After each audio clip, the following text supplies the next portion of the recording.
Assalamualaikum warahmatullahi ta'ala wabarakatuh.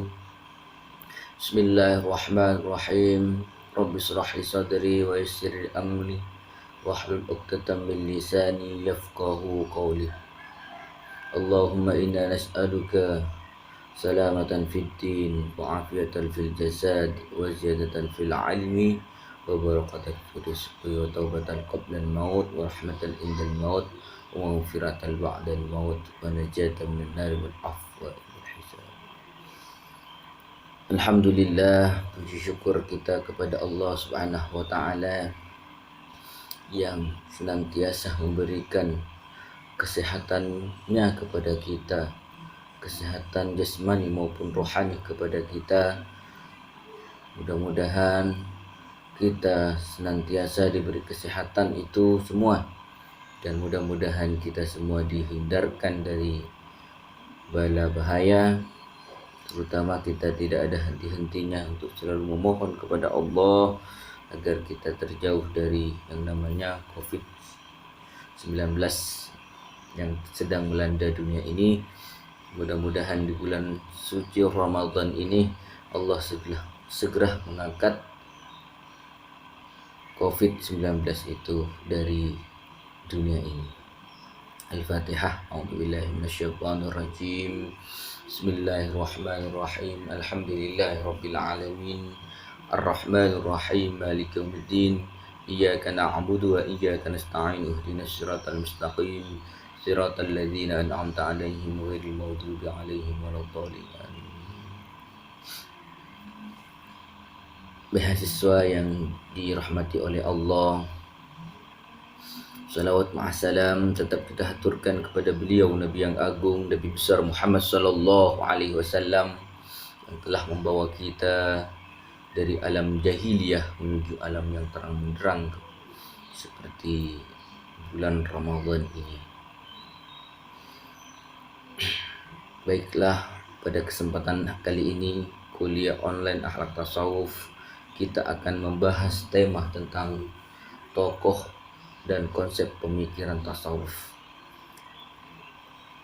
Di kelompok ini kita akan membahas seorang tokoh yang sangat besar, yaitu yang pertama kita akan membahas tentang tokoh Rabi'ah al-Adawiyah dengan konsep muhabbahnya, dan yang kedua Al-Imam Al-Ghazali dengan konsep ma'rifatnya. Mahasiswa yang dirahmati oleh Allah, yang pertama adalah tentang muhabbah. Muhabbah itu adalah cinta. Walladzina amanu asyaddu hubban lillah. Adapun orang-orang yang beriman amat sangat cintanya kepada Allah Subhanahu wa taala. Allahu biqaumin yuhibbu wa yuhibbuna. Allah mencintai mereka dan mereka pun mencintainya.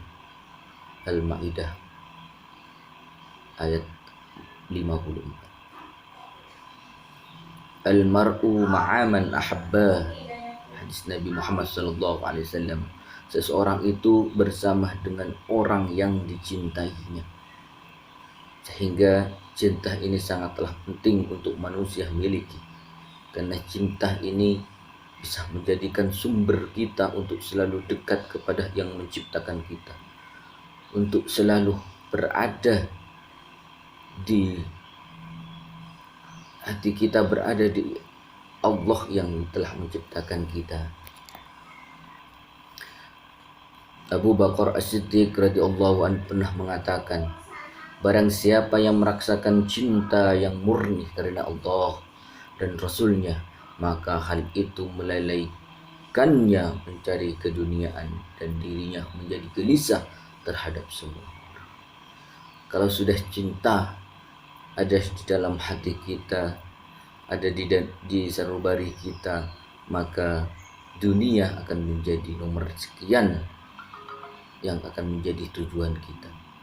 Tapi yang nomor satu tujuan kita adalah kita mendekat kepada Allah Subhanahu wa taala dan juga kepada Nabi Muhammad sallallahu alaihi wasallam sebagai nabi yang telah Allah utus untuk kita semua.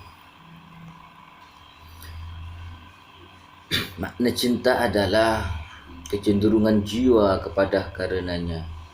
padanya karenanya keberadaannya suatu kelezatan padanya. Setiap yang bertambah kelezatannya menambah kecintaannya. Kelezatan mata dengan melihat, kelezatan hidung dengan mencium bau yang harum, kelezatan telinga dengan dengar, dan kelezatan cinta yang sejati adalah kelezatan cahaya matahari. Karena cinta itu adalah kelezatan tersendiri yang telah Allah berikan, maka kelezatannya sangatlah besar. Gus Mu'afid pernah mengatakan, cinta adalah ekspresi jiwa. Cinta yang telah mengolah kata-kata menjadi mutiara yang sangat indah, sehingga yang mendengarkannya bisa luluh lantah karenanya. Ya, kira-kira seperti itu tentang cinta. Cinta dalam tasawuf adalah murni, cinta yang diberikan oleh Allah kepada kita. Karena cinta tersebut timbul di sanubari yang sangat dalam, sehingga kita tidak memiliki kesempatan untuk memikirkan yang lain selain memikirkan yang kita cintai, yaitu cinta kepada Allah Subhanahu wa Ta'ala. Ada beberapa sebab mendekat kepada cinta kepada Allah Subhanahu wa Ta'ala, yang dapat mendekatkan pada cinta kepada Allah Subhanahu wa Ta'ala. Yang pertama adalah kekosongan hati dari selain. Saat kita ingin mencintai sesuatu dengan sungguh-sungguh, maka kita menghilangkan sesuatu selain sesuatu yang ada di dalam hati sanubari kita. Jika kita ingin mencintai Allah, maka kosongkan hati kita dari selain. Allah Subhanahu wa Ta'ala berfirman dalam surat Al-Ahzab ayat 4, "Ma ja'alallahu lirajulin minal qalbayni fi jawfi." Allah sekali-kali tidak menjadikan bagi seorang itu dua buah hati dalam rongga. Saat kita sudah mencintai Allah, maka cintailah dengan sepenuh hati. Kalau kita sudah mampu mengkosongkan hati kita dari selain Allah Subhanahu wa Ta'ala. Yang selanjutnya adalah kesempurnaan ma'rifat. Alam tara kaifa daraballahu masalan kalimatan tayyibatan kasyajaratin tayyibatin asluha sabitun wa far'uha fis sama. Allah di sini membuat perumpamaan. Tidaklah kamu memperhatikan bagaimana Allah telah membuat perumpamaan kalimat yang baik seperti pohon yang baik, akarnya teguh dan cabangnya menjulang ke langit. Jadi kalau akar kita sudah baik, mencintai Allah, maka insya Allah semuanya akan menjadi baik, menjadi subur kita cinta kepada Allah Subhanahu wa Ta'ala. Baiklah, konsep muhabbah yang akan kita bahas di sini adalah konsep muhabbah yang dikonsepkan oleh Rabi'ah Al-Adawiyah. Beliau adalah salah satu seorang wanita filosof atau seorang sufi dan filosof, Nama lengkapnya adalah Rabi'ah bin Ismail Al-Adawiyah. Lahir di Basrah pada tahun 714 Masehi dan wafat pada tahun 801 Masehi. Agamanya Islam, statusnya sampai dia meninggal yaitu belum kawin dan yatim piatu, dan juga beliau hidup dalam kemiskinan. Ajarannya adalah cinta yang timbul dari nikmat-nikmat dan kebaikan dan yang diberikan oleh Allah. Cinta yang tidak didorong kesenangan duniawi, tetapi didorong oleh zat yang dicintai. Siapakah itu? Itu adalah Allah Subhanahu wa Ta'ala. Rabi'ah al-Adawiyah di sini banyak menggambarkan ajarannya dengan syair-syair yang sangat menyentuh di dalam kalbu kita. Salah satu syairnya adalah, aku mencintaimu dengan dua cinta. Cinta karena diriku dan karena dirimu. Cinta karena diriku adalah keadaan senantiasa mengingatmu. Cinta karena dirimu adalah keadaanku. Mengungkapkan tabir sehingga engkau kulihat baik ini maupun itu. Pujian bukanlah bagiku, bagimu pujian untuk kesemua. Di syair yang lain juga mengatakan, kujadikan engkau teman bincang dalam kalbu, tubuhku pun biar berbincang dengan temanku. Dengan temanku tubuhku bercengkrama selalu, dalam kalbu terpancang selalu kekasih cintaku. Rabi'ah al-Adawiyah menggambarkan cintanya kepada Allah Subhanahu wa taala dengan syair-syair yang sangat indah, sehingga dia sungguh telah meninggalkan kecintaannya kepada dunia ini. Bahkan dalam hidupnya beliau tidak pernah meninggalkan beristighfar kepada Allah Subhanahu wa taala. Bahkan beliau mengatakan tidak mempunyai kesempatan untuk mencintai selainnya, sehingga dia dalam hidupnya yang dicintai hanya Allah Subhanahu wa taala. Ada juga syair yang sangat terkenal. Ya Rabbi, bila aku menyembahmu karena takut akan neraka, bakarlah diriku di dalamnya. Bila aku menyembahmu karena harapan akan surga, jauhkanlah aku dari sana. Namun jika aku menyembahmu hanya demi engkau, maka janganlah engkau tutup keindahan abadi. Rabi'ah al-Adawiyah di sini menggambarkan dia sangat dekat sekali dengan Allah. Dia menyembah Allah bukan semata-mata dia takut akan siksanya Allah Subhanahu wa taala. Bukan juga karena dia akan mendapatkan surganya Allah Subhanahu wa taala, tapi karena kemurniannya dia mencintai Allah Subhanahu wa taala, karena memang Allah lah yang patut dia cintai.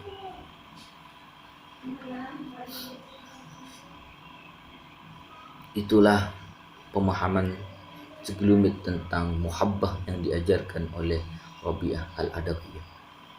Adapun yang kedua di sini yang tidak kalah pentingnya adalah konsep ma'rifat dari seorang sufi yang sangat terkenal, yaitu Al-Imam Al-Ghazali. Al-Imam Al-Ghazali bernama lengkap adalah Abu Hamid Muhammad ibnu Ahmad Al-Ghazali As-Suri. Ia dilahirkan pada tahun 450 Hijri atau 1058 Masehi di Ghazal, Sus, Provinsi Khurazad, Republik Islam Iran. Orang tuanya gemar mempelajari ilmu tasawuf, sehingga ilmu tasawuf ini memang beliau pelajari dari orang tuanya sendiri sejak kecil, sehingga tidak diragukan lagi kealimannya di dalam ilmu ma'rifat, di dalam ilmu tasawuf, bahkan ilmu-ilmu yang lainnya, ilmu agama beliau sangat mumpuni.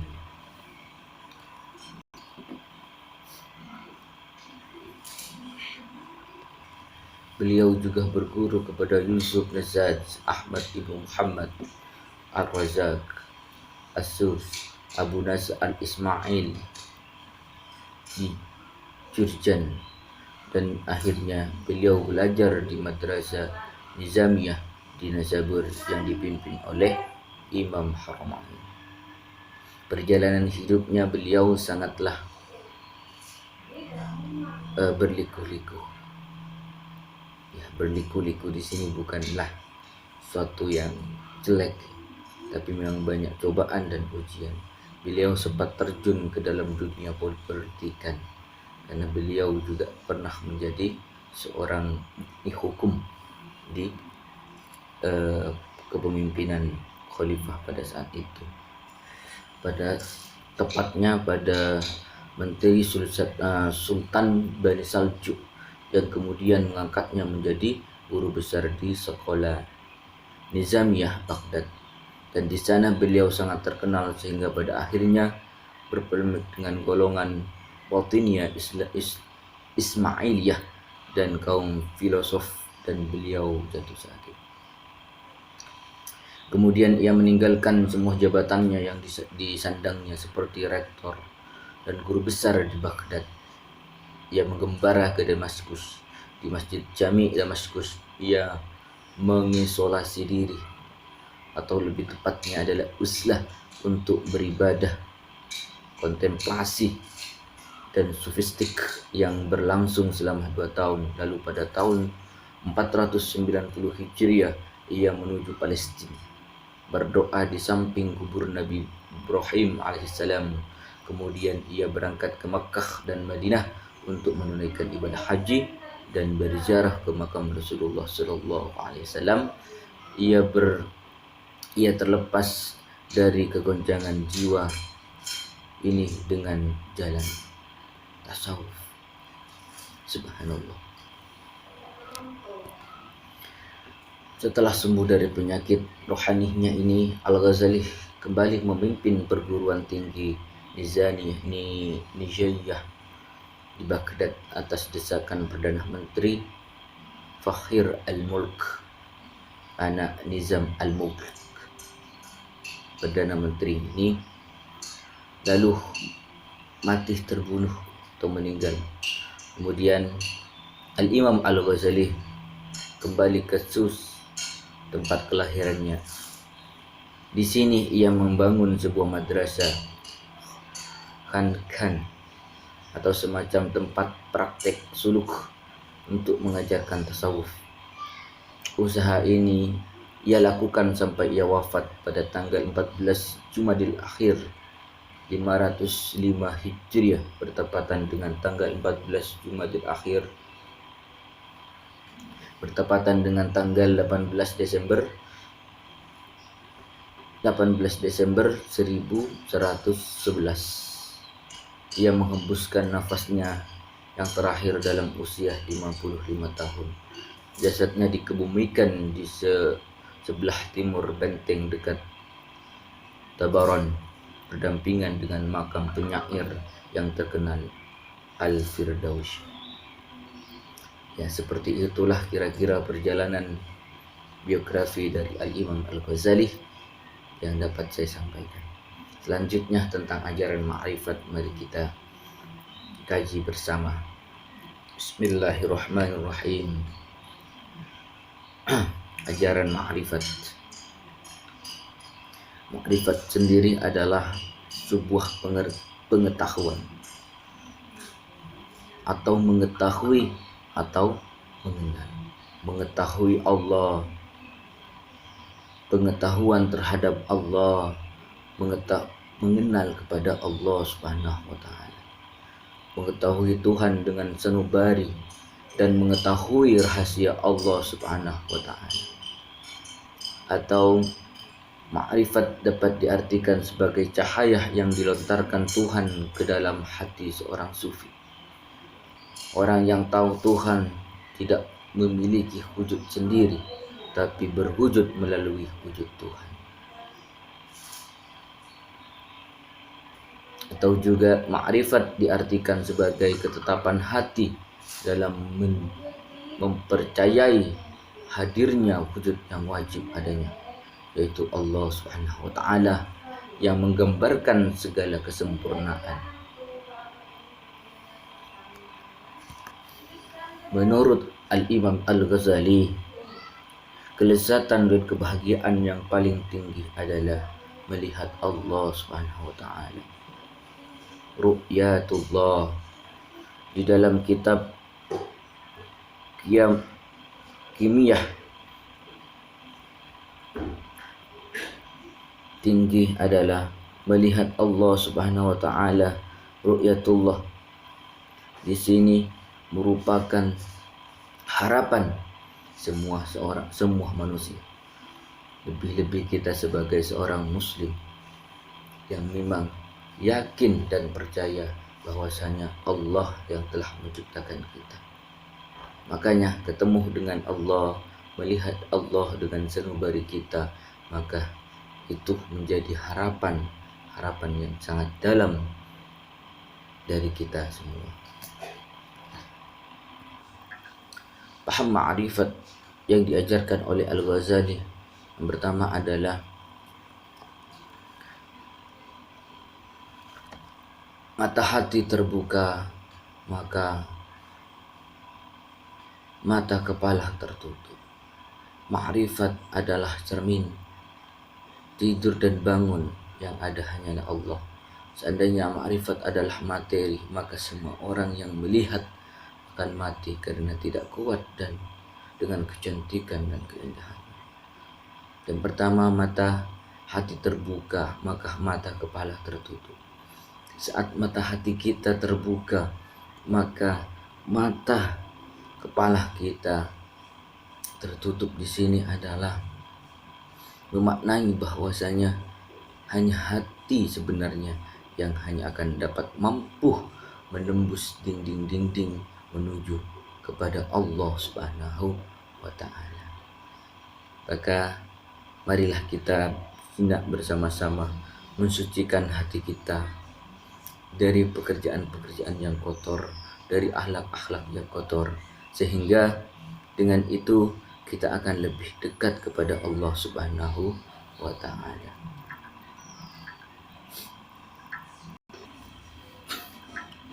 Bismillahirrahmanirrahim. Ayat yang menggambarkan tentang ma'rifat yang diajarkan oleh Al-Imam Al-Ghazali. Ma ja'alallahu lirajulin min qalbayni fi jawfi. Tadi di depan tentang muhabbah ini sudah saya bacakan juga ayat ini, Al-Ahzab ayat 4 ini, bahwasanya Allah sekali-kali tidak menjadikan bagi seorang dua buah hati dalam keluarganya.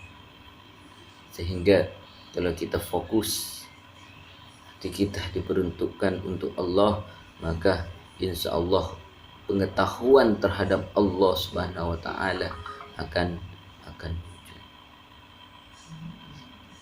Walaupun ma'rifatullah di sini tidak terlepas dari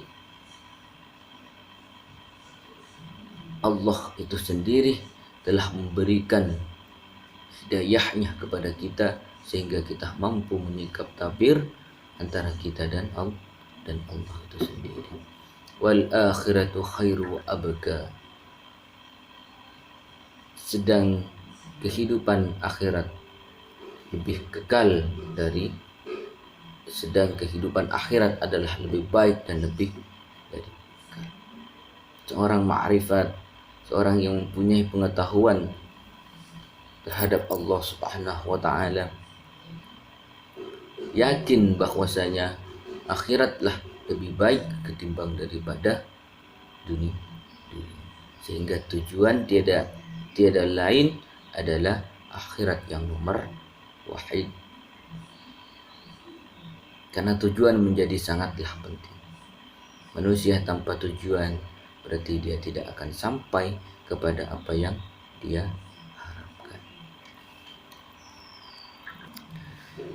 Ada 3 pengetahuan tentang Tuhan. Yang pertama, seorang awam mengetahui Tuhan itu ya dengan mengucap syahadat, asyhadu an la ilaha illallah. Dia meyakini bahwasanya bersaksi tiada Tuhan selain Allah. Itu seorang awam, tanpa dia berpikir mencari dalilnya, apalagi mencari sumbernya. Sedangkan seorang ulama mengumpamakan yakin kepada Tuhan satu dengan logika, atau kalau dianalogikan dengan sebuah pengetahuan, seorang ulama saat ada seorang mengatakan si fulan ada di mana? Ada di dalam rumah. Maka seorang ulama itu harus mendengarkan suaranya atau melihat tanda-tanda telapak kakinya atau melihat wanginya si fulan tersebut. Sedangkan seorang sufi, pengetahuan terhadap Tuhan di sini adalah Tuhan satu dengan perantara hati sanubari. Kalau dianalogikan dengan mengetahui si fulan, maka seorang sufi ini harus langsung ketemu dengan si fulan tersebut sehingga benar-benar yakin bahwasanya si fulan itu ada di sana. Bukan cuma melalui suaranya si fulan, bukan hanya dengan melalui tanda-tanda yang ditinggalkan oleh si fulan itu sendiri. Begitulah pengetahuan tentang Tuhan dari 3 aspek: awam, ulama, dan seorang sufi. Jalan ma'rifat atau alat hubungan sufi menuju Allah SWT. Ada 3 hal untuk menuju ma'rifatullah. Yang pertama adalah kalbu, jantung, untuk mengetahui sifat-sifat Tuhan. Makanya Al-Ghazali menganjurkan kepada kita sebelum menjadi seorang sufi, maka dia harus belajar tentang hakikat, belajar tentang syariat sebelum, agar dia tahu tentang sifat-sifat Allah dengan al-qalbu, jantung, untuk mengetahui sifat-sifat Tuhan. Yang kedua adalah ruh, untuk mencintai Tuhan. Kemudian yang terakhir adalah sir, hati nurani, untuk melihat Allah. Sir di sini lebih halus daripada ruh, dan ar-ruh terdapat di dalam al-qalbu. Al-sir tumbuh dan dapat menerima iluminasi dari Tuhan. Kalau al-qalbu dan ar-ruh telah menjadi suci sesuci-sucinya dan sekosong-kosongnya, tidak berisi apapun, di waktu itulah Allah Subhanahu wa taala menurunkan cahayanya kepada sufi dan sampai kepada tingkatan ma'rifatullah. Mahasiswa yang dirahmati oleh Allah, muhabbah dan ma'rifat di sini tentu perlu upaya, perlu ikhtiar daripada kita sendiri. Lalu setelah kita ikhtiar, maka kita pasrahkan kepada Allah, tawakkal ala Allah. Jika Allah akan memberikan pengetahuannya kepada kita, jika Allah ingin memberikan besarnya cinta kita kepada Allah, maka alhamdulillah, itulah jalan muhabbah dan jalan ma'rifat kepada Allah Subhanahu wa taala. Yang terakhir di sini saya akan sebutkan beberapa karya-karya Al-Imam Al-Ghazali. Al-Imam Al-Ghazali diberi gelar kehormatan dengan dinamakan sebagai Hujjatul Islam atau argumentasi Islam. Sehingga kalau ada yang tidak jelas, maka Al-Imam Al-Ghazali lah yang dapat menjelaskannya. Karena pembelaannya yang mengagumkan terhadap agama Islam, terutama terhadap kaum Batiniyah dan kaum filosof. Karenanya statement yang dikemukakan sarjana-sarjana Eropa juga sebagian orang Islam bahwa ia adalah Muslim terbesar sesudah Nabi Muhammad SAW.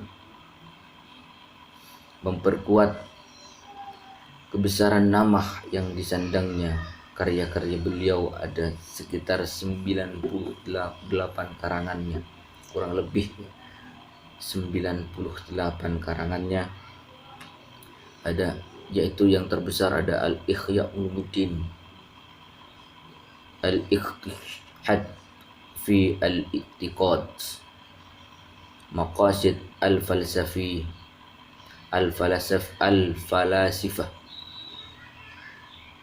Tahafud Al-Falasifah, dan Al-Munkis min Ad-Dalalah, Ad-Dalan, dan juga ada Minal Al-Amal, dan banyak lagi karya-karya yang lain yang dapat kita baca-baca, yang akan lebih mendekatkan diri kepada Allah dan juga untuk mendapatkan pengetahuan-pengetahuan yang baik dari beliau. Itu saja yang dapat kami sampaikan di kuliah online kali ini. Mudah-mudahan yang kita pelajari bisa mendapatkan barokah dari Allah Subhanahu wa taala, bisa mendapatkan pemahaman yang benar dari Allah Subhanahu wa taala. Sebelum kita akhiri, mari kita akhiri perkuliahan ini dengan membacakan surat Al-Asr. Bismillahirrahmanirrahim. Wal asri innal insana lafi khusr illa alladzina amanu wa amilus solihati wa tawassaw bil haqqi wa tawassaw bis sabr. Mudah-mudahan bermanfaat. Kurang dan lebihnya saya mohon maaf. Afwan minkum. Assalamualaikum warahmatullahi taala wabarakatuh.